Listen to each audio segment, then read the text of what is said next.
So many of you know that I just sold my Chevy, my '93 Chevy. Made exactly what I asked for it, and then I turned around and bought this truck. This is a early model, or I guess second gen Dodge 1500 pickup with the 5.2 liter engine. For you old folks, that's a 318 cubic inch. Chrysler motor or Dodge motor, they're all the Chrysler Dodge kind of the same thing.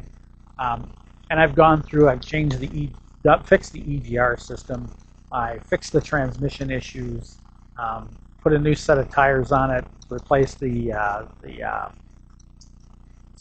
steering stabilizer shock. But one of the issues that I have with this truck is if you look at the height of it, you'll notice that getting in and out of it can be kind of a hassle. And for me, being my age, I have an issue getting into it. I have to kind of hop up into it. And my wife told me basically, if you don't put some running boards on this, I'll never ride in it. So we're going to put running boards in it for her. So let's get to that.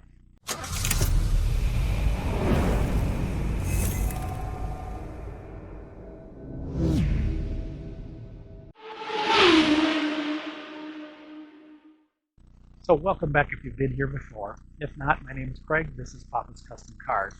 We're going to go ahead and we're going to put some running boards on this Dodge so it's much easier for us folks to step up into it. I did have to replace the driver's side cushion because in a lot of these trucks that you see, especially the four-wheel drives, you'll see wear on that driver's seat. And that's because getting up into it, you've got to kind of slide yourself into it, and that wears out that seat. I've already replaced the cushion, unfortunately, with a gray one instead of a tan one, and a new seat cushion. So now I just need to make it so we can get into it without having to struggle. So we chose this kit because it is a direct bolt-on. It has very simple to follow instructions. It has all the bolts you need, body bolts, mounting bolts, sheet metal screws. It has everything clearly marked, passenger, drivers, and then all your brackets are here. All your bolts are here, and then these are two stainless steel running boards, so you don't ever have to worry about them rusting.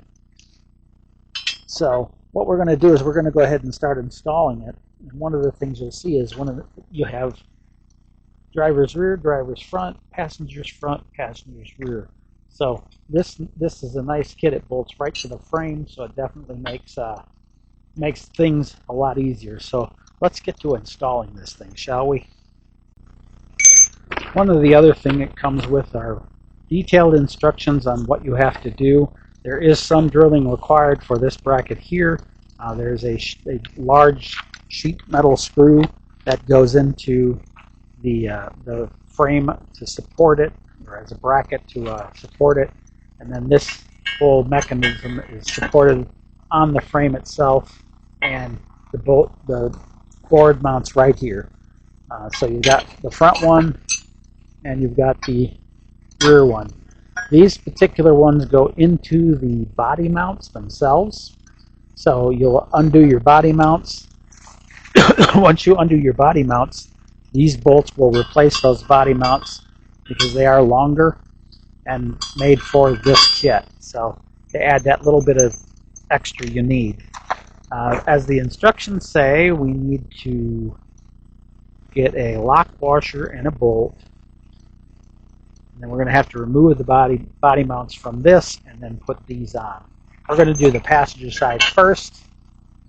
That way we've got hers done first, and then we'll go to mine.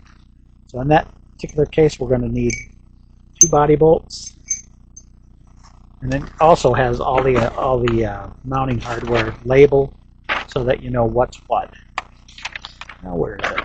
That might be on the other sheet. I've got another sheet up here that has all the bolts.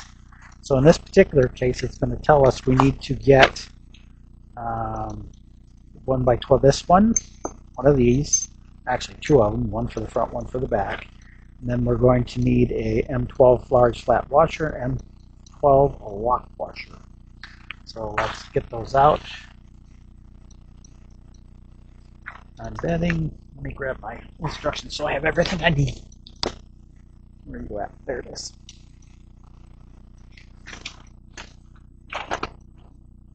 Oh, there's the other page.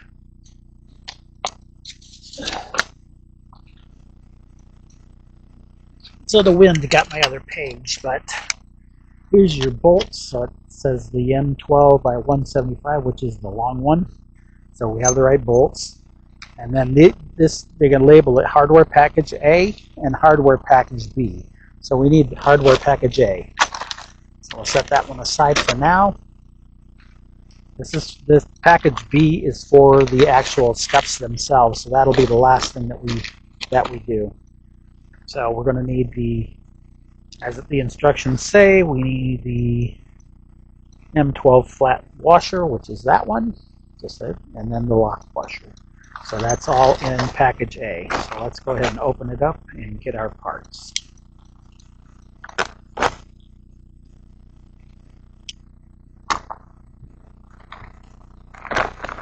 My suggestion is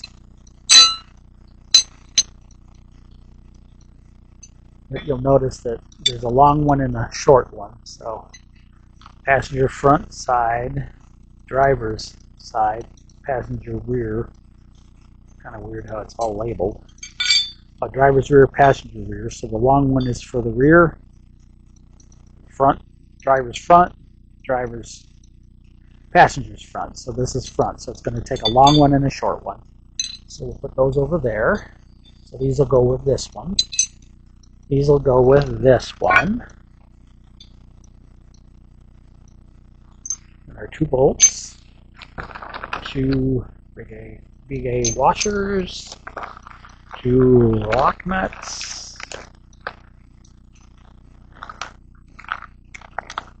and that's for the one side. So the first thing we're going to do is we're going to remove the body bolt from the front, and we're going to mount the bracket in first. So it'll take one of these, just like so. One of those for the front. One of those for the rear. Whoops, that's backwards. Always remember your lock washer goes on your bolt side. So there's one, two. So the first thing I've got to do, bolt driver's front mounter and the body mount with a 112 120 millimeter. Okay, so when you're installing this, the instructions say do not fully tighten them yet. So let me go get a socket set and my big ratchet. So the first thing you do is you remove the original factory body bolts from the system. You're going to remove the very front one and the very back one. In this case, I removed the middle one. That's not the one you want to remove. It's the very last one. I do mention later on in the video that I suggest you fab up a bracket for that middle one because it'll add rigidity, even more rigidity to that running board. But you basically put them in there loose, use the new bolts that they give you in the kit. They're a little bit longer than the factory ones. So they'll definitely, that extra length will definitely pick up the difference of the new running board braces. But again, these bolts were really, really tight. I ended up having to break out the big old breaker bar and cut them loose with that. Even my heavy impact wouldn't pull them out with it being on full steam. So these bolts have been in since the factory, and there was a little bit of rust in the threads. So with the breaker bar, it was pretty easy to remove them and prepare them for the new bigger bolts. While you're in there, make sure you clean up your threads, get all that mess up. Then all you do is you set it up in place. Don't tighten it fully, just put it up in there. And then again, just duplicate what you did on one side for the other. It's really easy to do. There's four bolts total for both sides and four main brackets that mount everything. So it's relatively simple to do.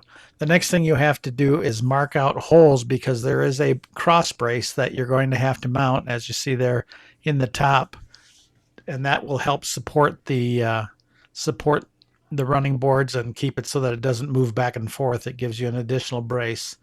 And this is where one of the YouTube videos he actually took and welded a piece of metal on both ends, and then went straight up to the body of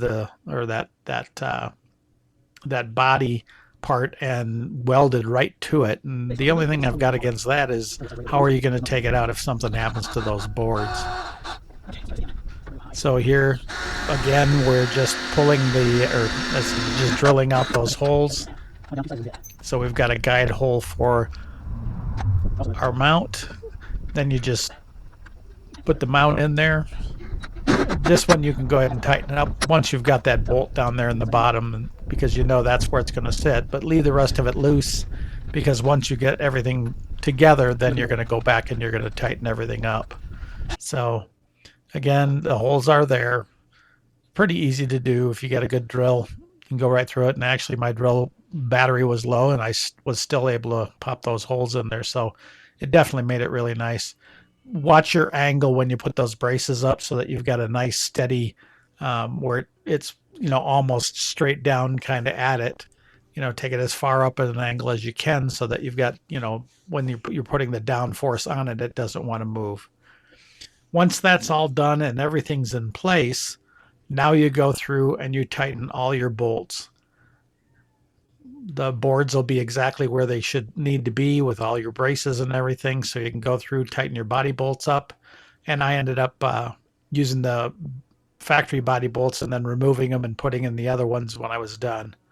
So the next thing you do is you prep your running boards.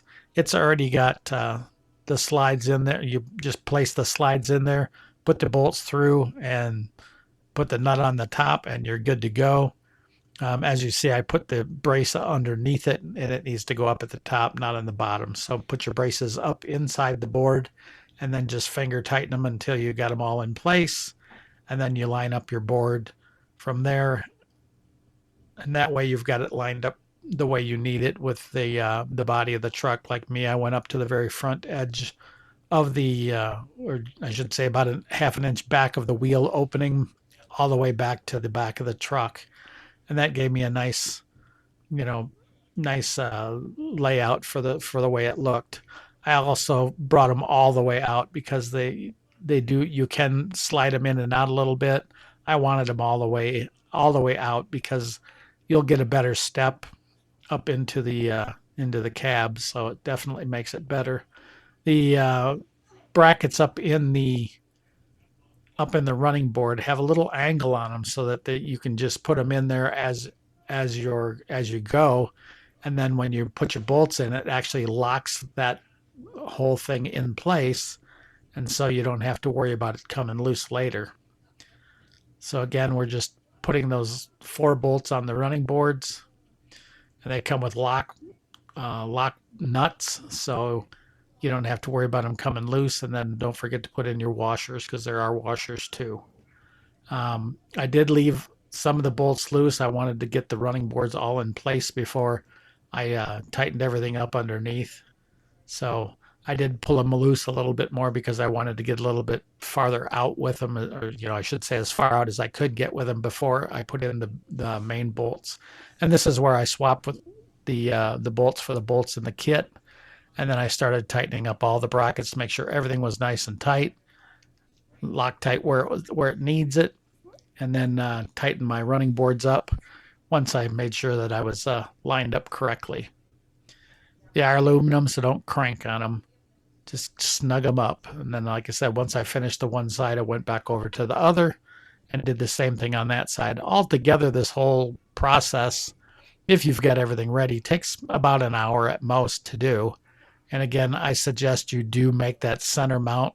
I will be doing that later, where I'm going to create that bracket that goes from that center mount out to the running board, and that way I've got a nice fit and it feels well.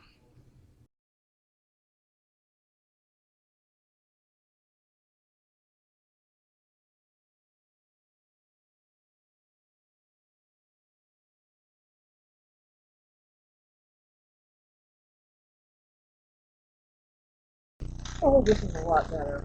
Okay.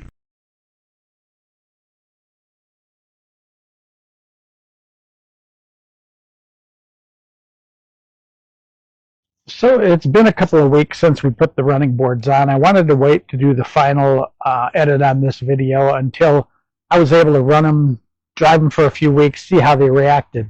Now, for all intents and purposes, for the price, they're really good running boards. I mean, they cost about $120, and I'll put a link to them down in the description. The only thing I'm going to suggest is there was one video where they put these on and they welded up brackets from the bottom bracket up to the body, and they welded them actually to the body, not to a mount or a frame or drill it in. I don't suggest doing that, as I was telling my wife after she tested it out. The problem with that is if you ever have to remove them because they're damaged, you have to cut it off. So my suggestion is to add more to it if you're going to do that work, and I plan to, is there are 2 brackets on this, but underneath the truck there are 3 body mounts. So if you were to use all 3 body mounts, you would have a very, very well supported, because your second one is about right here behind the door, so it's almost to the center of the board. And as you can see, there's a little bit of flex, but for the most part, it's sitting on the rubber mount, so it's going to flex a little bit. But I mean, for the price, you can't really beat them. They are nice stainless steel, and they did mount up really, really easy. The hardest part, I think, was finding the bolt that I dropped when I was installing them. Again, I'll give, if you go back, listen to the instructions, there's a few things you want to do before you put it all together. But overall, I give them a big thumbs up because they're inexpensive. You can buy that hunk of steel. It's just a strap piece of steel. You can cut it out of or have it cut out for you, or laser cut or whatever at the local metal shop, and then have it bent or bend it to fit, because this is the one you want to duplicate. There are some compound bends in it and such that'll make it a lot easier. But like I said, that third brace would be real good. You can always also fab one up real quick. I mean, it's not that really that hard to come straight out, as opposed to having the angles.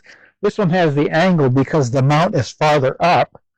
But if you put one here where the center mount is, it would be a straight shot. So it'd be really easy to design one. And like I said, later on, I probably will. To be real honest with you, this is pretty sturdy.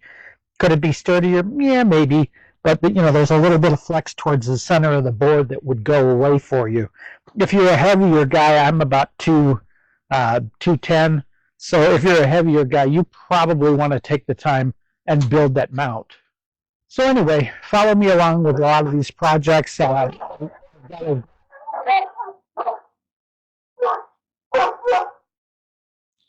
I've got to do some follow-up. My Chrysler 300 has been neglected for a long time, so that's going to be the next vehicle I go to work on.